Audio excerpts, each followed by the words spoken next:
Hello दोस्तों, welcome back to our channel. कैसे हैं आप लोग? आशा करते हैं सभी लोग बढ़िया होंगे और सबकी तैयारी अच्छी चल रही होगी। तो आज का अपना टॉपिक है ड्रग एंड कॉस्मेटिक एक्ट 1914 के जो रूल्स हैं उसके बारे में। तो इसके जो रूल्स थे वो 1945 में आए, जिसे आप शेड्यूल्स भी बोल सकते हैं। इनकी दो कैटेगरी है, ए और बी। इसमें A1 में आप देख सकते हैं लिस्ट ऑफ बुक्स, मतलब जितने भी प्रकार की बुक्स हैं, जैसे कि Indian pharmacopoeia, United state pharmacopoeia या ब्रिटिश फार्माकोपिया, जो भी आपकी फार्माकोपिया हैं या जो भी बुक्स है जिससे कि आप ड्रग्स की इंफॉर्मेशन पाते हैं, वो सभी इसके अंदर आती हैं। इसके बाद सेकंड में है मैन्युफैक्चरिंग प्रोसेस, मतलब जो भी ड्रग है, जो भी उसकी प्रोसेस है मैन्युफैक्चरिंग करने की, जो भी बैच बनाते हैं आप, उसकी मैन्युफैक्चरिंग की प्रोसेस है, वह सभी इसके अंडर आती है। इसके बाद आता है अपना शेड्यूल बी। इसकी कुछ कैटेगरीज होती हैं, से लेकर वाई तक कुछ कैटेगरी हैं। तो अपन इसको देखते हैं। जैसे शेड्यूल ए, इसमें क्या होता है, application for the form of licence, मतलब जितनी भी प्रकार की आपके मैन्युफैक्चरिंग से रिलेटेड सेल या डिस्ट्रीब्यूशन, मतलब ड्रग के लिए जो भी लाइसेंस जरूरी होते हैं वह सभी इसके अंडर आते हैं। अब इसमें कौन कौन से फॉर्म आते हैं ये मैं वीडियो के लास्ट में आपको बताऊंगा। उसके बाद आता है शेड्यूल बी। इसमें लिखा है rate of the fee for test और एनालिसिस। जब आप किसी भी ड्रग को टेस्टिंग के लिए किसी सेंट्रल ड्रग लेबोरेटरी में भेजते हैं या किसी अन्य लेबोरेटरी में भेजते हैं, तो किस टेस्ट की क्या फीस रहेगी, ये सब इस शेड्यूल के अंडर आता है। इसके बाद आता अपना शेड्यूल सी। इसमें है list of biological product and other special product. मतलब बायोलॉजिकल प्रोडक्ट क्या होते हैं? ऐसे ड्रग्स जो कि डायरेक्ट आपको लिविंग सेल या टिश्यू से एक्सट्रैक्ट किए गए हों, वो अपने बायोलॉजिकल प्रोडक्ट होते हैं, वह सभी शेड्यूल सी के अंडर आते हैं। फिर शेड्यूल डी क्या है, list of drugs import without permission. मतलब कुछ ड्रग्स ऐसे होते हैं जिसमें किसी परमिशन की आवश्यकता नहीं होती, आप इजीली इंपोर्ट एक्सपोर्ट कर सकते हैं। उसके बाद अपना आता है शेड्यूल ई। इसमें आता है लिस्ट ऑफ पॉइजनस सब्सटेंसेस।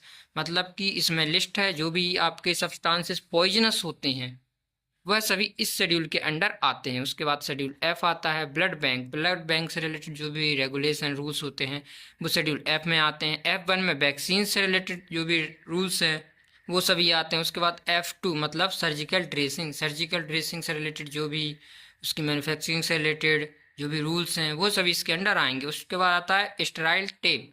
इसके बाद आता अपना schedule G. G means government product manufacturing medical supervisor. मतलब ये कि ये ऐसे प्रकार के प्रोडक्ट बनाए जाते हैं या मैन्युफैक्चरिंग की जाती है जो कि बहुत ही ज़्यादा डेंजरस होते हैं, इसीलिए इसकी मैन्युफैक्चरिंग ईजिली नहीं होती। एक गवर्नमेंट का आपका मेडिकल सुपरविजन होता है, मतलब कि जो एक्सपर्ट होता है उसकी देख रेख में ही इसकी मैन्युफैक्चरिंग की जाती है। शेड्यूल एच में इसमें लिखा है प्रिस्क्रिप्शन ड्रग्स। मतलब ऐसे ड्रग्स जिनको आप बिना प्रिस्क्रिप्शन के सेल नहीं कर सकते। तो आता है अपना शेड्यूल जे। इसमें लिखा है मैंने झंडूबाम। मतलब कि ऐसे ड्रग्स जो कि किसी भी बीमारी को क्योर करने का दावा नहीं करते, जैसे झंडूबाम वगैरह, आयोडेक्स वगैरह हो गए, ये सिर्फ आपके सरफेस में यूज होते हैं। उसके बाद शेड्यूल के manufacturing about cosmetic.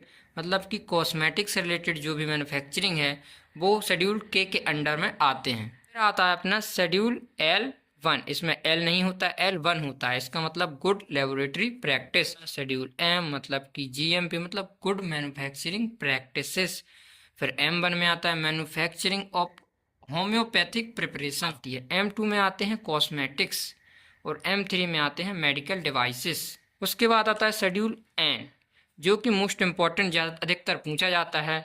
Need to run a pharmacy और मेडिकल। मतलब ये कि क्या क्या आवश्यकताएं होती हैं एक मेडिकल को चलाने के लिए, रन करने के लिए। आपका रूम क्या होना चाहिए, आपके पास एक सिस्टम होना चाहिए, आपके पास प्रिंटर होना चाहिए, बेसिक रिक्वायरमेंट, क्या लाइसेंस लगेगा आपको, ये सभी शेड्यूल एन के अंडर आते हैं। शेड्यूल ओ मतलब होता है डिसइंफेक्टेंट फ्लूइड। डिसइंफेक्टेंट फ्लूइड मतलब ऐसे फ्लूइड या फिर ऐसे सब्सटेंसेस जो बैक्टीरिया वायरस को किल करते हैं, जैसे अपना डिटॉल वगैरह हो गया।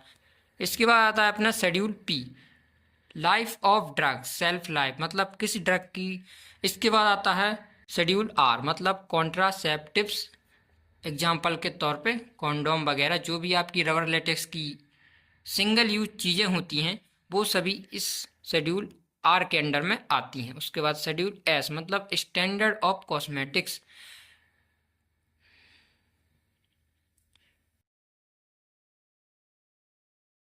इसका मतलब ये हुआ कि जो कॉस्मेटिक्स हैं उसके कुछ स्टैंडर्ड सेट होते हैं कि आपको किस हिसाब से किसी भी कॉस्मेटिक को प्रिपेयर करना है, उसे किस।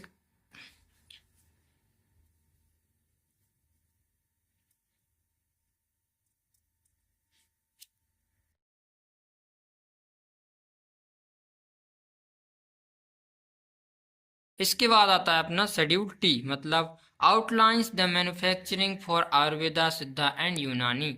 मतलब ये कि मैन्युफैक्चरिंग से रिलेटेड जो भी आपकी गाइडलाइंस होती हैं वो सभी शेड्यूल टी के अंदर आएंगी, जो भी आपकी आयुर्वेदा, सिद्धा एंड यूनानी ड्रग से रिलेटेड गाइडलाइंस होती हैं। उसके बाद आता है शेड्यूल यू, मैन्युफैक्चरिंग रिकॉर्ड्स। मतलब मैन्युफैक्चरिंग रिकॉर्ड्स ये हो गया, जो भी आप ड्रग्स बनाएंगे, मेडिसिन बनाएंगे, कॉस्मेटिक्स बनाएंगे, उसका रिकॉर्ड कैसे रखना है, उसके क्या रूल्स हैं, किस तरीके से आप उसे रखेंगे या फिर कितने समय बाद उस रिकॉर्ड को डिस्ट्रॉय करेंगे, ये सभी शेड्यूल यू के अंडर आते हैं। उसके बाद शेड्यूल भी आ गया अपना पेटेंट मेडिसिन। शेड्यूल डब्ल्यू में वो सभी ड्रग्स आती हैं जो कि जेनरिक नेम से मार्केट में अवेलेबल हैं, जिनका कोई ब्रांड नेम नहीं है, जो सिर्फ जेनरिक हैं, जैसे कि आपकी गवर्नमेंट मेडिसिन भी बोल सकते हैं, जिनको जो गवर्नमेंट द्वारा प्रोवाइड होती हैं। फिर आता है शेड्यूल एक्स। एक्स मीन्स खतरा होता है, आप जानते हैं। Need a prescription for sale, इसके लिए भी आपको प्रिस्क्रिप्शन की आवश्यकता होती है, जिस प्रकार से शेड्यूल एच में होती है। लेकिन क्या है, इसमें नारकोटिक सब्सटेंसेस, मतलब कि जो भी आपकी एडिक्टिव सब्सटेंसेस होते हैं जिससे आपको लत लग सकती है, वो इन ड्रग्स में यूज किए जाते हैं, इसलिए इसे बिना मेडिकल सुपरविजन के इस्तेमाल नहीं किया जाता, नहीं बनाया जाता है। Schedule Y, clinical trials guidelines. मतलब क्लिनिकल ट्रायल्स ये होता है, जब भी कोई मेडिसिन वगैरह आती है तो उसकी प्रोसेस क्या होती है, उसके क्लिनिकल ट्रायल्स जब चलते हैं तो उसकी क्या गाइडलाइंस होती हैं, ये सभी शेड्यूल वाई के अंडर में आती हैं। तो आशा करते हैं आपको वीडियो पसंद आई होगी। तो नेक्स्ट टॉपिक अपन जल्दी लेके आएंगे और आप फुल एक्सप्लेनेशन के साथ आपको एक और नई वीडियो मिलेगी। Thank you so much. और हाँ, लाइक और कमेंट जरूर करें और सब्सक्राइब करना ना भूलें, ताकि अगली वीडियो आपको बहुत जल्द मिल सके।